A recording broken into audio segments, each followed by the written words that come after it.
ఈశ్వర్ సంచలన విమర్శలు చేస్తున్నారు. బొగ్గు గనుల టెండర్లపై కీలక వ్యాఖ్యలు చేశారు. సింగరేణిని నాశనం చేస్తున్నారంటున్నారు. కాంగ్రెస్ బీజేపీ కుమ్మక్కయ్యాయని, మేఘా సంస్థకు లాభం చేకూర్చేందుకే ఈ సడలింపులు అంటూ చెప్తున్నారు. లాభాల్లో ఉన్న సింగరేణిపై కుట్ర జరుగుతోందని, సింగరేణి సంస్థలో భారీగా అవినీతి జరిగిందని, 7 బ్లాకుల్లో సుమారుగా 6,000 కోట్ల కుంభకోణం జరిగిందంటూ కొప్పులీశ్వర్ అంటున్నారు. సిబిఐ ఎంక్వైరీ వేసి విచారణ జరపాలంటూ కూడా ఆయన డిమాండ్ చేస్తున్నారు. అసలు కొప్పుల ఈశ్వర్ ఏం కామెంట్స్ చేశారు ఒకసారి ఆయన మాటల్లోనే చూద్దాం. అంటే ఇప్పటికే చాలా కంపెనీలు ఉన్నాయి. తర్వాత ఈరోజు ఉన్నటువంటి కాంగ్రెస్ ప్రభుత్వం కావచ్చు, బీజేపీ ప్రభుత్వం కావచ్చు, కుమ్ముక్కై మెగా లాంటి సంస్థలను కూడా తీసుకురావడం కోసమే ఈ దారులు తెరిచిందని అనుకోవచ్చు కదా మనము.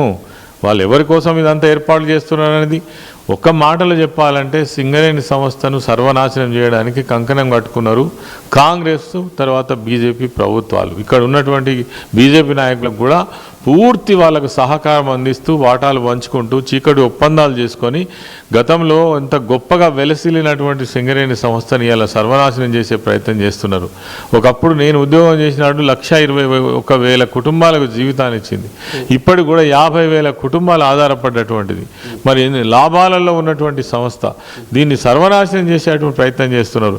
ఒకటి కాదు, 2 కాదు, వీళ్ళు చేసినటువంటి కుంభకోణం ఇలా లెక్క తీస్తే నిజంగానే సిబిఐ ఎంక్వైరీ వేస్తే 6,000 కోట్ల కుంభకోణం.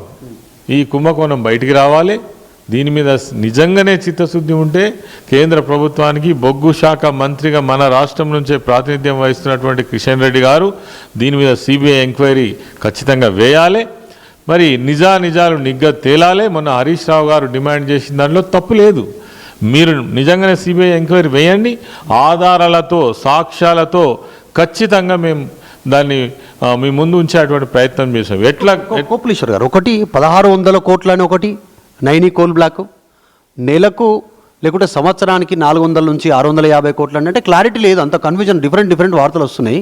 అసలు ఎంత నైనీ కోల్ బ్లాక్ వాల్యూ ఎంత, అసలు ఈ టెండర్ల ప్రక్రియ విషయంలో జరుగుతున్నటువంటి స్కామ్ ఎంత, లెక్క ఎంత? అంటే ఒక నైనీకి సంబంధించి 1,600 కోట్లు. కానీ మొత్తం ఈ 2 సంవత్సరాల్లో జరిగినటువంటి కోల్ బ్లాకుల ఏదైతే ఈ టెండర్ ప్రక్రియ ఉందో దాని ద్వారా జరిగినటువంటి నష్టం ఏదైతే ఉందో దాదాపు 6,000 కోట్లు దాటుతుందనేటువంటిదే అంచనా వేస్తున్నారు. అక్యురేట్గా చెప్పలేకపోవచ్చు కానీ దాదాపు 7 బొగ్గు బ్లాకులు, 7 బొగ్గు బ్లాకులలో 6,000 కోట్ల కుంభకోణం. ఈ మొత్తం 2 ఏళ్లలోనే ఇది 6,000 నుంచి 7,000 కోట్లు. 2 సంవత్సరాలలో వీళ్ళు పిలిచినటువంటి బొగ్గు బ్లాకులు ఏవైతే ఉన్నాయో దాంట్లో అందాజాగా 6,000 కోట్ల రూపాయల నష్టం జరిగిందని ఈరోజు ఒక ఆలోచన, అంచనా. ఎందుకంటే ఇన్ని బొగ్గు బ్లాకులలో వచ్చినటువంటిది ఇదంతా కూడా ఈ రాష్ట్ర ప్రభుత్వం యొక్క ఆర్థిక వ్యవస్థను నాశనం చేసే ప్రయత్నం. నిజంగానే మెగా ఎంటర్ అయితే మీరు ఇప్పుడు 2 ఏళ్లలోనే 6,000 కోట్లు కాంగ్రెస్ ఇంత పెద్ద అవకాశం కల్పిస్తూ ఉంది అక్రమాలకు అంటారు.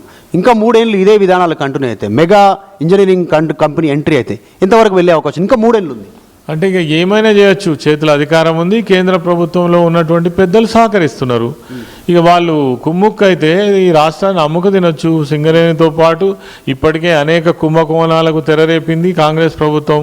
2 సంవత్సరాలలో అస్తవ్యస్తమైన పరిపాలన, ప్రజలకు ఇచ్చినటువంటి వాగ్దానాలని గాలికి వదిలేసి వాళ్ళ స్వలాభం ఎట్లా జరుగుతుంది, ఎట్లా 100 కోట్ల రూపాయలు సంపాదించి. మెగా ఇంజనీరింగ్ కృష్ణాడికి అనుభవం లేదు కోల్ మైనింగ్లో, ఈ తవ్వకాలలో, బొగ్గు గనుల్లో అసలు అనుభవం లేదు. అసలు ఫస్ట్ టైం ఎంట్రీ అంటారు.